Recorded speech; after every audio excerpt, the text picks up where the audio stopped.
Welcome back. Thank you once again for hanging out with us. This is the one and only IT in the D Show. I'm your host, Bob Waltenspiel, hanging out with co-host and producer extraordinaire, Randy Walker. Guest this week, Eddie Eadeh. He's the CEO of E&E Tech. We're going to be talking about small business entrepreneurship, IT and small business. And then he's also a podcaster, and his favorite episode is Why IT Companies Suck. He's totally my people, and I can't wait to dive into that. You can find us online, itinthed.com, and do us a favor, give us a like on socials, subscribe to us everywhere fine podcasts are sold. We had our first meetup of the year, and we found a new venue, Randy, and I think we found a new home. I like this place. We're at Urban Rest over on Woodward Heights in Ferndale, and it's a huge little place. They make their own beer. They make phenomenal beer. And we had a private room, which we've lacked since like the old Blackfin days. So there's no more, are you guys with the group? Nope, we're all in the same room. So we're going to be there until they kick us out every month. So find us on meetup.com/ITND for the schedule. Third Thursday, 5:00. Be there. We'll even set up the banners again so that we're even easier to find. Just as long as I remember to bring them. I like it. Eddie, how they treating you, man? You doing all right? Well, it's it's not late in the IT world, but I've changed my schedule and I wake up so early now for some reason, and it's late. Listen, if you're not checking Teams or texts or emails at 9:00 at night, you're not in IT. I got in that habit. I don't unplug. I've never unplugged, and when I'm on vacation, I'm not unplugging. So yeah, I think it's just the nature of the beast of being in this business. Yeah, it's funny you say that, because when I got married, we went on a honeymoon, and on that honeymoon, I took no technology because we were just such a baby company. And I looked at my wife and said, "This will be the last time you ever see me without my laptop, my phone, and being on it while we're on vacation." And she understood. Hopefully, we'll see, when I take an actual vacation one day. From a tip from someone that's been married for 20 years with the same girl for 25, when your time to do your technology or to do your stuff to keep up is when she's in the shower and getting ready. So like everything comes out, like she goes taking a shower. Okay, cool. I'm doing email. I'm cleaning out everything. I'm, setting reminders. I'm doing stuff, and then when she comes back, I'm like, cool. That way, yeah, you still get a relaxed vacation. I had that luxury, and then we had a kid. So that all changed everything. That goes away. So yeah. You did something that I've been talking about doing for 20 years and never did. You took the turn from, being, an employee to basically an employer, and started a company. Again, I'm always fascinated about it. People that, just threw it up and said, let's do this. Like, how'd you start E&E Tech? Let's go back to the early days. The origin story starts when I was literally 10 years old. The first iPhone came out, and I said, I want to develop a stylus for this phone. This is no joke. This is a real story. And at the time, there's no stylus out there, right? Because it was a touchscreen phone with your finger. It wasn't supposed to have a stylus. And I had my uncle Ray, who was kind of into technology, not really, just a little bit. And as a 10-year-old, I said, we're going to develop this stylus, and we're going to call it R&E Tech, right? And I'm 10 years old. Lo and behold, nothing ever came of that. But I held on to that name for such a long time that when it kind of came time for me to say, I want to do this for real, I dropped the R and I put the other E, because my first name's Eddie, starts with an E. My last name's Eadeh, starts with an E, and birthed E&E Tech. Funny enough, I actually incorporated the company when I was 16 years old in high school, but it sat dormant because I really knew, like, I needed to go out into the field and learn what the heck I was doing before just grabbing clients. And so through high school, I worked at my high school while I was a student, one of the only students to do that, in technology and media as well, because it's kind of blended at the time. And then went off to college for cybersecurity. Never finished college, but went to college for cybersecurity for a little bit and decided, I'm going to go get a job. And so got a job in IT at a nonprofit, stayed there for quite some time, bounced around, left there, went to a large software company, did IT there. And then through the years, I learned a lot. I learned a ton. I learned what to do. I learned what not to do. And not just in technology, but leadership, teamwork, team building, management, all these things. And I love like people watching, right? I observed the heck out of everything. And so it was COVID, 2020, the magic year, right? Everything was going downhill. And I went back to this nonprofit where I was working for a short period of time. And they all sent us home. So I'm sitting there working from home. And the tasks became smaller and smaller, and I didn't have as much to do because obviously everyone's sitting at home and there's not a whole lot going on. one day I kind of woke up and I decided, you know what? I'm going to now make the jump, take the risk, and just do it.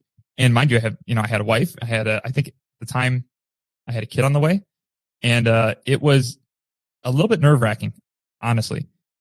And I don't know. I took the jump. I said, we're going to start acquiring some clients. I acquired a few clients. I got enough to like pay my bills, and that was it.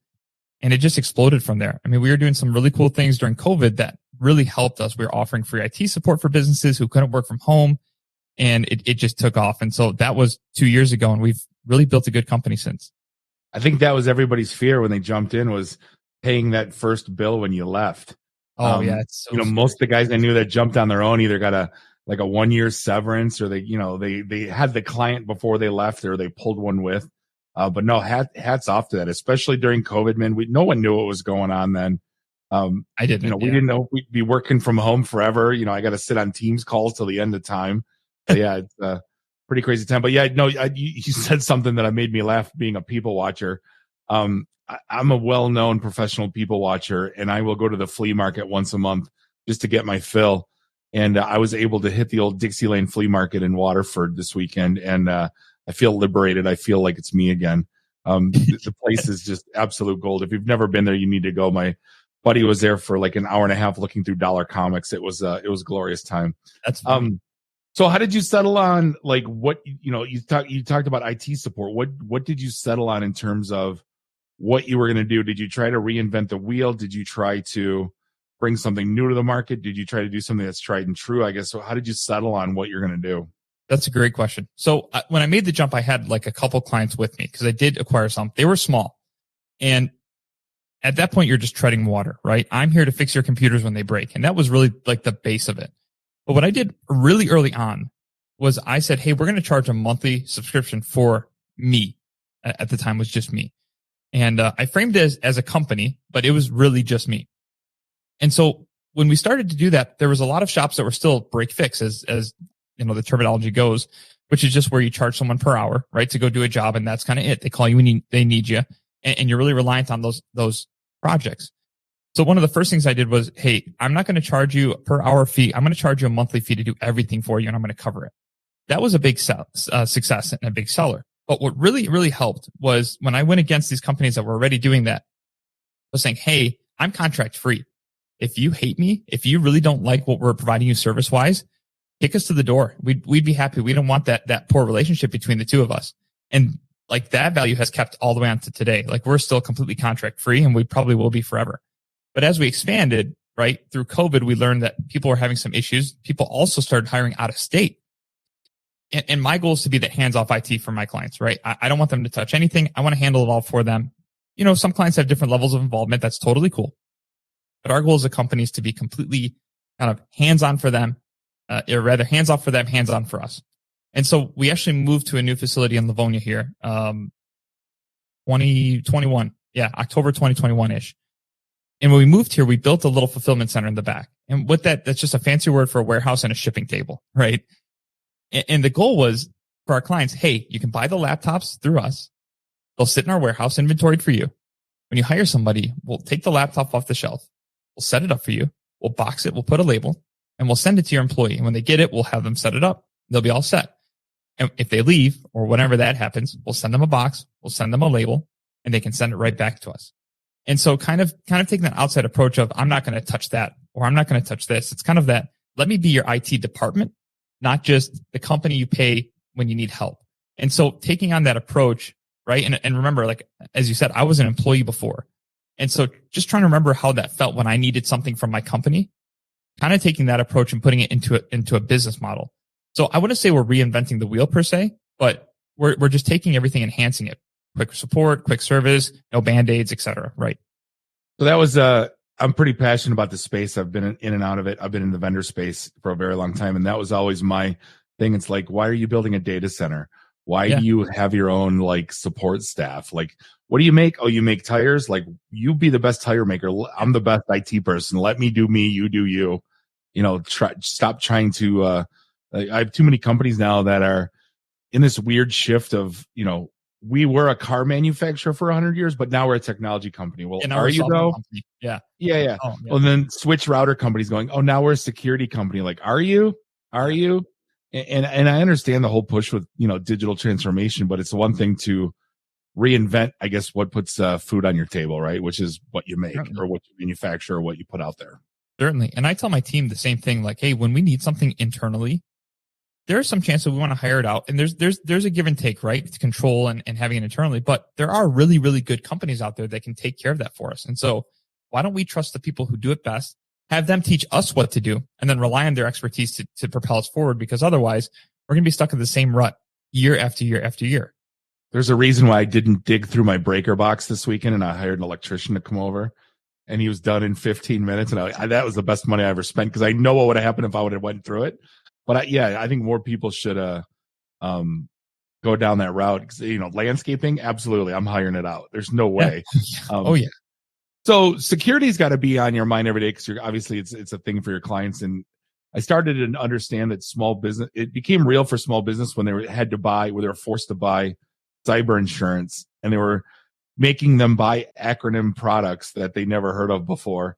And they were just like, I need to buy some stuff.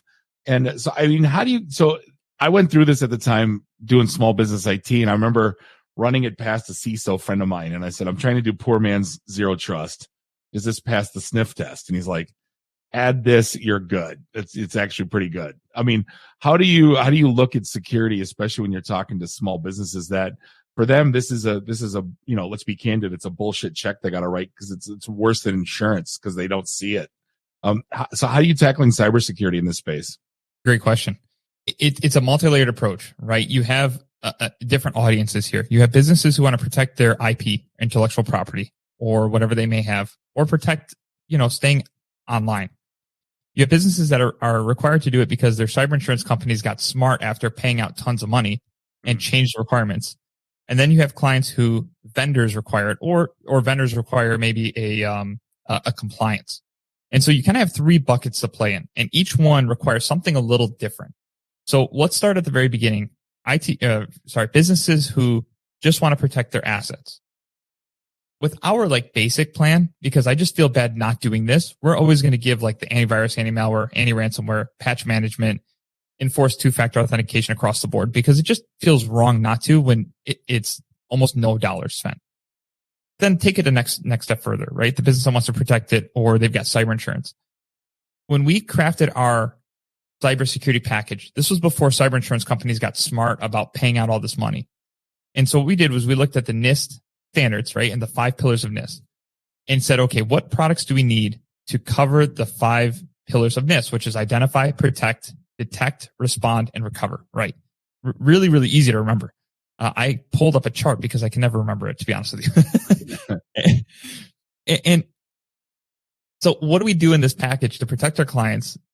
So that way they're kind of covered across the board. And so my background being in cybersecurity, little rewind here. In when I went to school at a university, I won't mention the name, I actually breached into the cybersecurity division of that school and actually ended up kind of helping them develop some things and all that.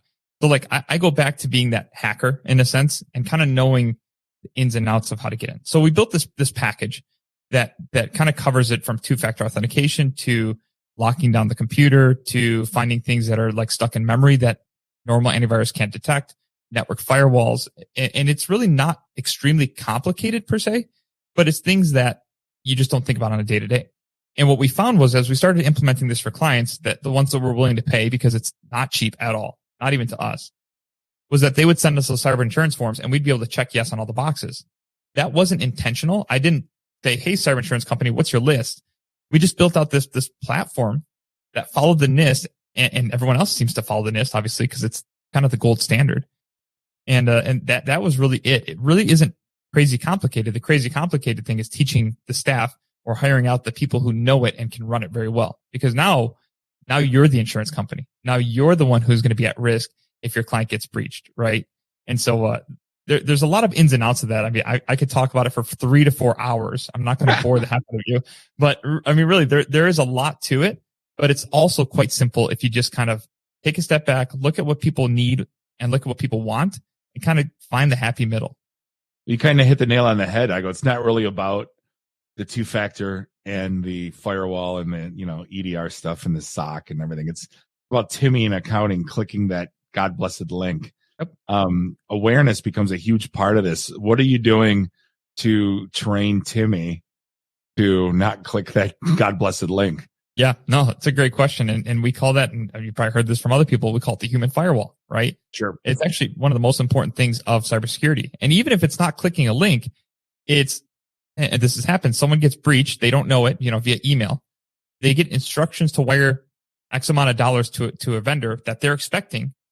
And bad actor goes in there and changes the account number, routing number. They send it because they didn't do it right away.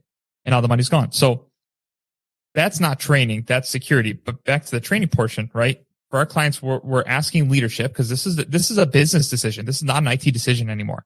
We're asking leadership to enforce what we recommend for security awareness training, right? So at the very minimum, we want to do an annual training with everyone on staff, whether that's you watch a video and you click through prompts and it's interactive, or phishing users. And when they click on it, right, we're going to get reports and alerts on that. They're going to be enrolled in extra training. And what we've seen is that just makes everyone super paranoid. Now, it's all good. Believe it or not, a lot of companies are already paranoid of phishing because they've heard it, they've experienced it. But what they're not aware of is phishing via phone, which is old school, but believe it or not, works. Smishing, SMS, text message phishing, right? Impersonation, etc. And this happens to us. Someone gets hired, they post on LinkedIn, they work here at, our company, and literally not even a day later, they're getting a text from me, from a number, obviously that's not mine, saying, "Hey, I'm the CEO. This is Eddie. I need you to go out buy gift cards for our new employees for appreciation." Right? And that is what's kind of taken the industry by storm now for those like really little small acts and things. So, but I think two-factor doesn't stop at the click with Microsoft. Two-factor involves if you get a text, you got to call or text. Because I'm going to throw this in real quick because it reminds me of this weekend. I got an Instagram message from a friend of mine, from Brad Who's, Randy, if you want to laugh. I get an Instagram message from him and he's like, "Hey, how's business? How you doing? What's your initiatives going on?" I go, "I'm doing great, buddy. How are you?" Because I smelt it. And then I text Brad and I said, "Was this you, man?" And he goes, "Nope." And then someone spoofed his name. And, so then I'm like, I'm going to talk to about how much I'm investing in crypto and see how long it'll last. And sure as shit, 3 texts later, he's like, "Hit my buddy up at this number. We'll start trading." Yeah. So I've seen so many Instagram accounts lately compromised and yeah. But it's funny though, like again, there goes with the two-factor though. You call when it's someone you call them, and just verify. And that's part of our training is like, hey, listen, if you get an email to wire money and you expected that email, the next thing I want you to do before you even log into your bank is call that vendor back on a number that you know and verbally verify that routing number and checking number, which by the way should never be sent over email anyway. Different story.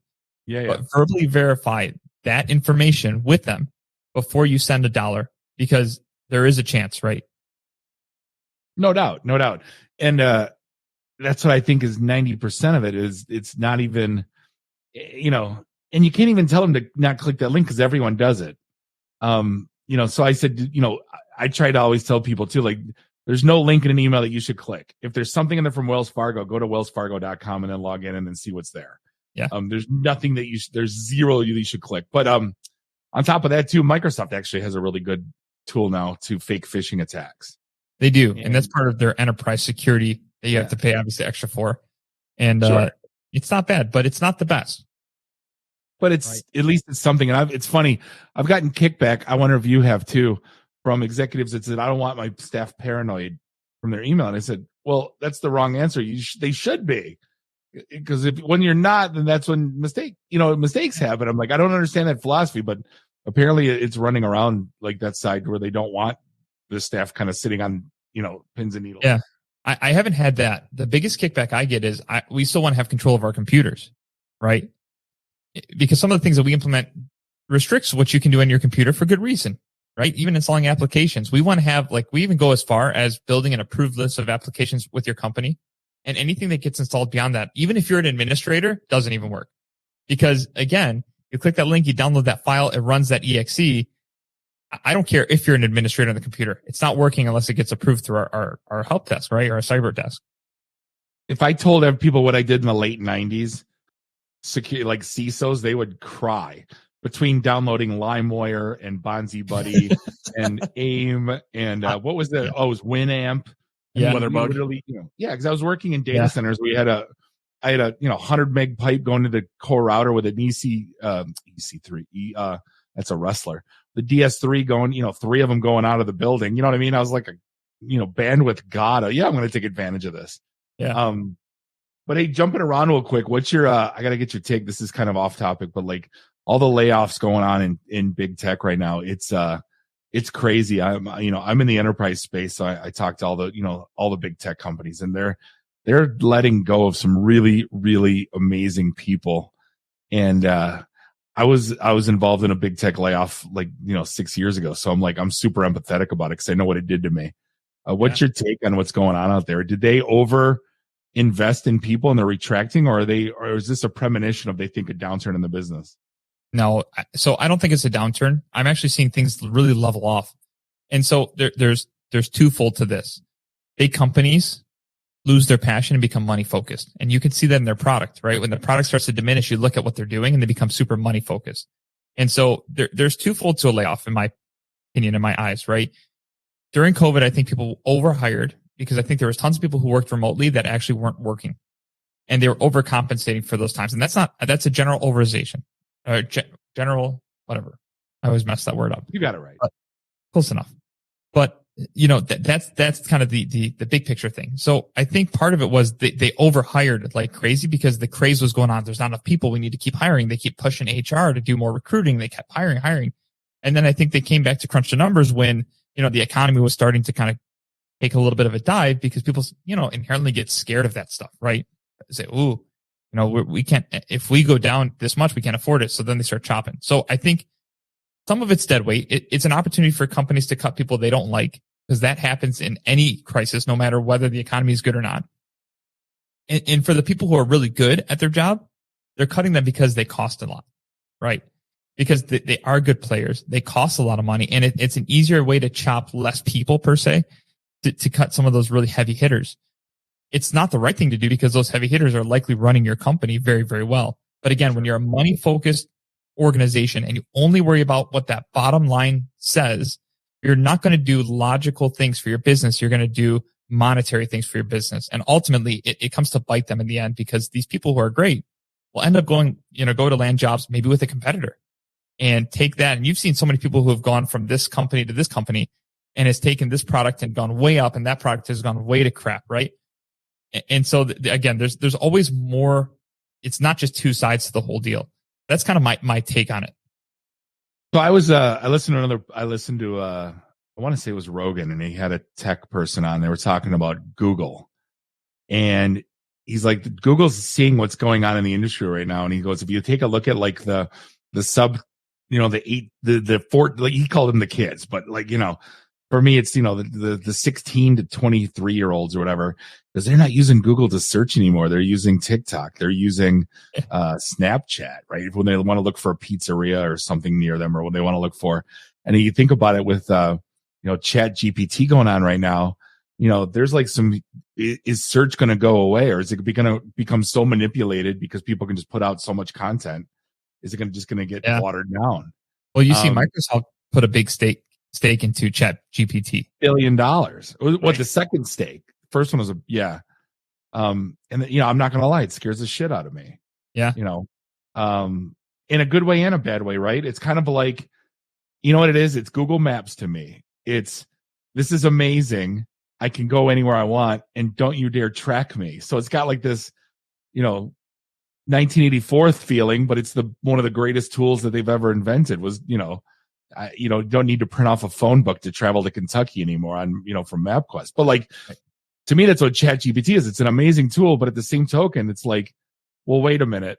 Are you going to strap these onto those Boston Scientific dogs with a sentry gun on it? Now this thing's going to be smarter than all of us combined.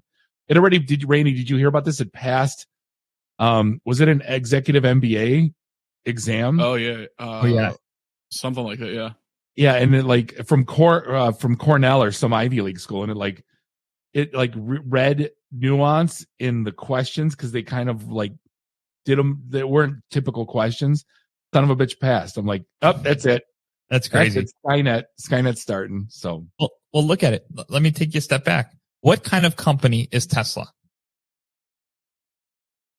You know what? I'm gonna call them a car company. I know they're not. I know you're gonna say like, they're a customer data company. They're a hype company. Yeah. A what, Randy? Hype. They sell hype. Oh yeah, okay. I mean, yeah, I could see that. See, I get two answers with that question. I get they're a car company and I get they're a software company. But I think they're a data company. Yeah. Because their cars are ingesting so much data, not just externally, right? Not just the road, not just the conditions, how people drive, how people interact with their car, accidents, potential accidents. I mean, there's a slew of data that car collects every time you get in and drive it. And listen, Tesla's not the only one doing it, but that's just a great example. Everyone wants data. That's the thing. Like data, or rather knowledge was a commodity. Now data is like the thing that everybody wants. And even if you look at early ChatGPT, people were asking if you can go predictive analytics on all the car data that gets transmitted from every single car, you're the next $1 trillion industry. Like big time, right? For real. Yeah. Look at ChatGPT when they first came out. If you ask ChatGPT what 1 + 2 was, it might give you the answer 4. And then someone says, no, that's not the right answer. It's 3. And it's like, oh, my apologies.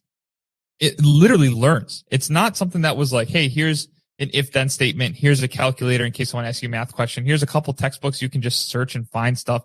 No, it's learning from input from users. And so now after that conversation, if I go on and ask it what's 1 + 2, it's going to tell me 3. But here's my question. What happens when there's a slew of disinformation, right? Did you see the one where the guy said, my wife said it's 4? Like, I don't remember what the question was. It's like, what's 1 + 2? And it said 3. And it said, well, my wife says it's 4. Yes. And the thing was kind of like, well, your wife is right. Don't get in trouble, or something like ridiculous answer. It was wonderful, like, by the way. Right. Yeah. So, I mean, it can be, skewed and modified any way that we tell it to be skewed and modified. So AI is one of those things. I agree with you. It's quite scary. But it's also quite exciting because we get to use that to our advantage. And even in the early cybersecurity days, have you heard of a company called Darktrace? Yeah, of course. So we were using Darktrace, and that was like real AI driven way back to analyze network traffic to see anomalies based on normal traffic usage. That was real AI. That was awesome. But now, I mean, you can go online to what's Midjourney's the newer one now, and you could say, hey, generate me an image of X, Y, and Z, and it just does it better than I can't draw anyway, but that was back in 2016. I worked for a user entity analytics behavior company. It was a SIM. It was the next generation SIM. Okay, and I was looking for weird, and the guy, it was fascinating. He told me the story of like Edward Snowden, and he said he badged in to an office that he's never been into before at 5 a.m. +1. If you look at it from a traditional log view SIM, and then he goes step 2. He logged into a server he never logged into. It's just a +1. Then he changed it to an admin account. I'm trying to think of the name, but he changed it to like an admin account. Then he put a thumb drive in, pulled out files. It's all a +1. But he goes, if you look at this from user behavior looking for weird, red flag city, he would have never left the building. Yep. And but then again though, like the worst part about security was the false triggers. So this was supposed to alleviate it. It's nothing's a perfect science. People they tried to pitch it that it was. Well, ultimately, we're the ones who program it, humans, and humans aren't perfect. There's no such thing as a perfect system, right? Well, that's what Dave used to always say with software-defined cars. He's like, I know coders, and coders make mistakes, and I don't want, my autonomous car, my hands to be in the life, my life to be in the hands of a coder. Yeah. Of all things, I mean, yeah, right. I don't disagree, except he probably gets on a plane that flies itself. Yeah, exactly. Right. Well, we always talked about if who's programming it, if it hits a woman with a stroller or 2 old ladies. It's inevitable. Like, what do you program it to do? My favorite is if you go online and look at Tesla's testing, not their testing, but someone testing a Tesla car. They'll do a simulation where a kid kind of crosses the street. It's a cardboard, whatever. And you would think it'd stop or slow down. It just goes full speed right into the kid. So I'm sure that's been, rectified because that was some time ago. But when they first start introducing this stuff, you're right. It wouldn't even make those determinations. It would just not see a thing and just boom. And that's a problem. Then somebody figured out how to put white tape on street signs, and it wasn't seeing white semi trailers. It was, it's got a long way to go. I'm not going to lie. I think that's why they've shifted a little bit to help driving, or, not necessarily self-driving, but it's assisted driving type thing. Well, and they also got hit big time by the National Highway and Safety, for a lot of the things. I mean, the people were turning it on and sitting in the backseat of their car. And so they were starting to get kind of laud on saying, this is what you have to do now to keep your car safe. Randy, did you see the Chrysler 300 hack that no one knew existed? No. He took off the headrest on the passenger seat. Okay. And you did a full recline. It matched up perfect with the back seat. So it was literally like a chaise lounge. Oh, nice. Literally you stick your feet out and just drive. And I had no idea that existed. Somebody posted on YouTube today. And I was like, oh my God, I would have bought a 300 for that if I would have known. That's amazing. So Eddie, we got to hit on you're a podcaster. I was like promoting the medium, promoting the brand. We've been doing this a long time, and you're fairly new podcast, but you obviously you're passionate about it. Power On, you're talking about IT stuff, kind of like us, but you're a different flavor. Talk to me about that real quick. Yeah. So the Power On podcast is our podcast. Me and my co-host, which is one of my employees, kind of started this thing. Actually, it was a year ago, I think yesterday, that we released our first episode, and it was crazy that a year has already flown by. And the idea was we wanted to create a podcast, not just for IT people, but tech enthusiasts in general, to kind of get a flavor and taste of our world without having to be in it day in and day out. And so, our podcast consists of everything from, we do talk about business and enterprise IT, but very little, all the way down to we've talked about self-driving cars or electric cars. We've talked about smart home. We've talked about, Alexa versus Google Home or Google Nest, right? We've talked about Twitter when the whole Twitter thing came out. And so we've taken people on a timeline through that whole mess of technology. And so it's really just a way for listeners who aren't in the world of technology to kind of get a taste and a feel for it if they're interested. It's really, it's just kind of one of those, put it on while you're driving, take a listen and kind of enjoy the show. There's no pitch. There's no, it's not a business podcast. We're not trying to get leads out of the whole deal. It's just something that we enjoy doing. We're passionate about and kind of want to share that with people. So I got to ask you, one of the topics that stuck out the most was why IT companies suck. Yes. And that's a bold statement, Cotton. It's a broad statement. I want to get your take on this. Yeah. In a nutshell, in our business, we're taking business from other IT companies, right? Because that's just how the competition game works. And it blows me away. It actually blows me away when our clients tell us some of the things that they went through with their past providers. Now, obviously, we're not getting the ones that are good per se, at least not yet, because they're happy. We're getting the ones that are stressed, that are not, thrilled. We're hearing stories like, it's taking 7 days to onboard a user that started 7 days ago. And so that person's been sitting with no technology for 7 days, or, they've had this issue on their docket for 3 months and have never fixed it. And I always want to take those as legitimate concerns as to why is it like that? Because I want to give people the benefit of the doubt. But more often than not, we inherit the long list of tickets from the past provider. And a part of our onboarding process is like really heavy touch. We talk to everybody. We get in everyone's computer. It's not an automated thing. We want to get people kind of familiar with us and understand that they can trust us. And we have to do that because the PR of IT is just down the toilet, right? And so, we put our best guys forward. We're being really friendly on the phone. Customer service is really huge with us, right? And I can't tell you how many times we inherit 20 to 30 tickets and knock them out in like 2 to 3 days. And they're simple tickets. And so it really frustrates me because I have a passion for this. This is not just a way for me to make money and go about my day. And in fact, I'm dumping all the money right back in because I'm excited about this thing. And so there's always a variety of reasons why IT companies suck. And I spell this on the podcast. You have people that are really interested in technology start a company. And then they start growing and they don't know how to manage it, right? They don't know how to spend the money. They don't know how to save the money. They don't know what kind of people to hire. And like the whole common, there's a lot of arrogant people in IT, right? That's kind of the face of the IT guy, right? No. Surprise. And so, but it's true. I mean, even with competitors, we interact with these people when we're doing handoffs, and I just can't believe the things that come out of their mouth to clients who pay them money. The owners, not just technicians, the owners. It blows me away.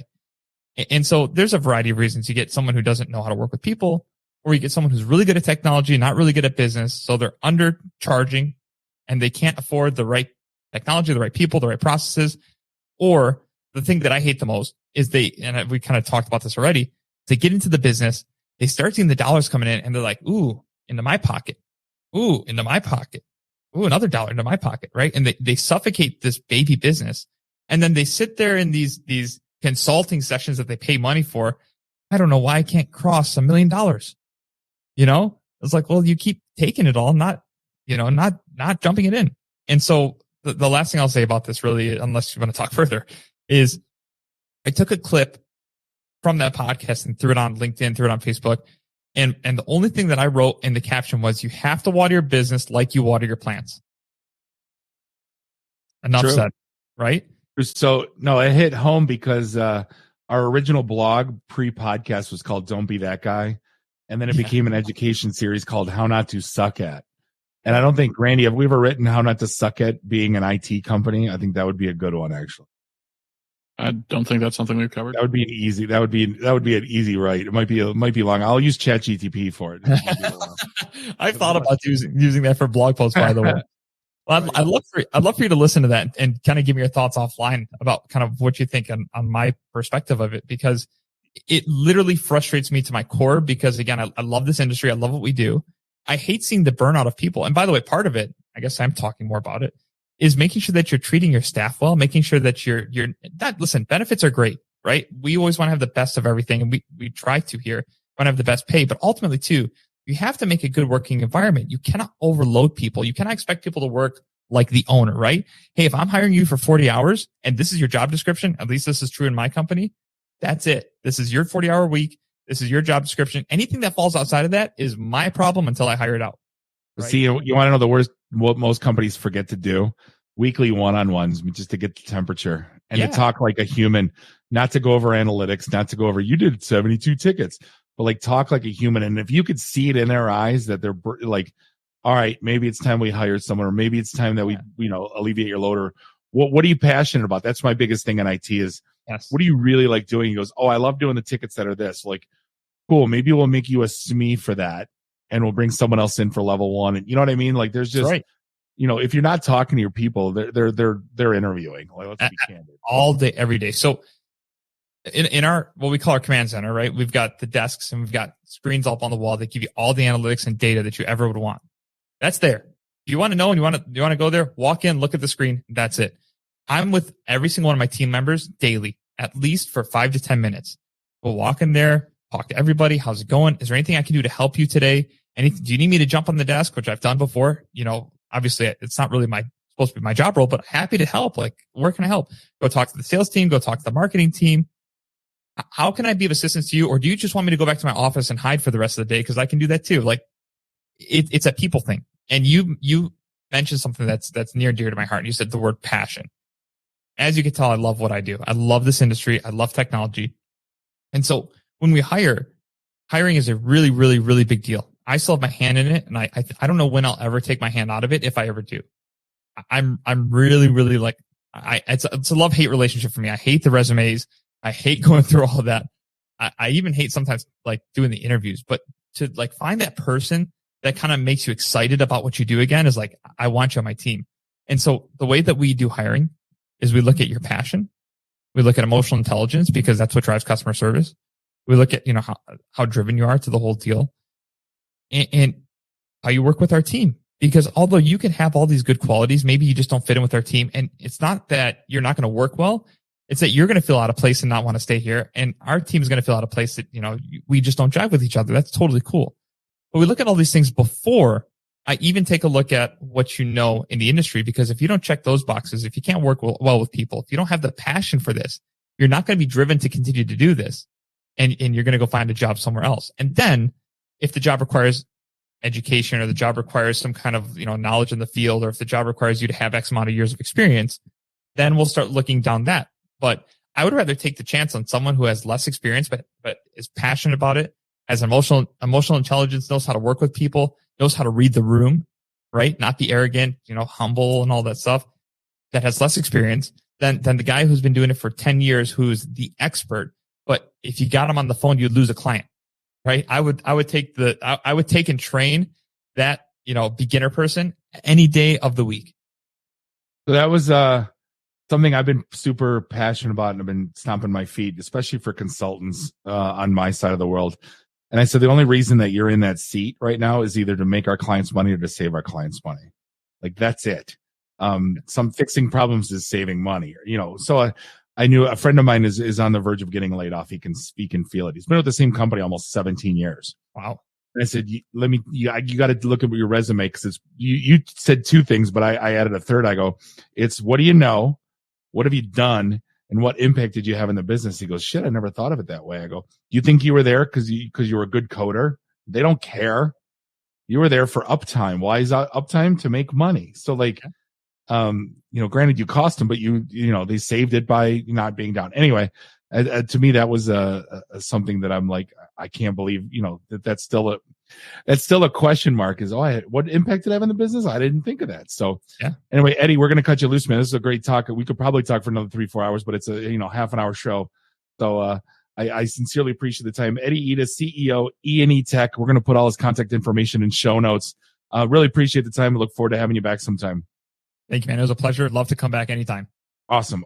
So, hey, we're going to wrap things up. Episode 453. On behalf of Bob and Randy, do us all a favor. Drink up your drinks, get your phone numbers. You don't got to go home. You just got to get the hell out of here. See you next week. Drive careful. Beat it.